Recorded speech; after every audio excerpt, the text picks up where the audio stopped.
പ്രതീക്ഷയും ആശങ്കയും ഉളവാക്കുന്ന റിസൾട്ടുകളാണ് ഓരോ നിമിഷവും ലഭിച്ചുകൊണ്ടിരിക്കുന്നത്.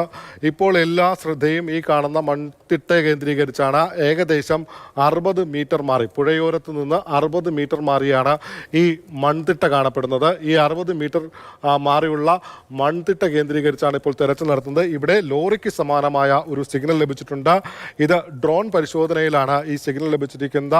അതിലേക്ക് ഇപ്പോൾ അത് ലോറിയാണെന്ന് സ്ഥിരീകരിക്കണമെങ്കിൽ അതിലേക്ക് താഴേക്ക് ഇറങ്ങി ചെല്ലണം. അതിന് പക്ഷേ പ്രതികൂല കാലാവസ്ഥ വിലങ്ങുതടിയായി നിൽക്കുന്നു.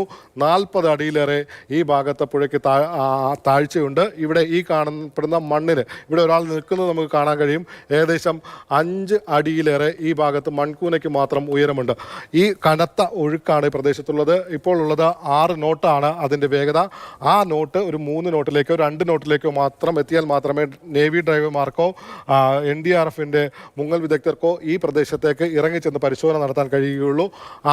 കഴിഞ്ഞ ദിവസം ലഭിച്ചിരുന്ന ഒരു 40 മീറ്റർ പരിധിയിലൊരു സിഗ്നൽ ലഭിച്ചിരുന്നു. ആ സിഗ്നലിൽ ഇപ്പോൾ നിരാശാജനകമായ ഫലമാണുള്ളത്. ആ പ്രദേശത്തും ഇറങ്ങിച്ചെന്ന് പരിശോധന നടത്താൻ മുങ്ങൽ വിദഗ്ധർക്ക് കഴിഞ്ഞിട്ടില്ല. കനത്ത അടിയൊഴുക്കാണ് ഈ പ്രദേശത്തുള്ളത്.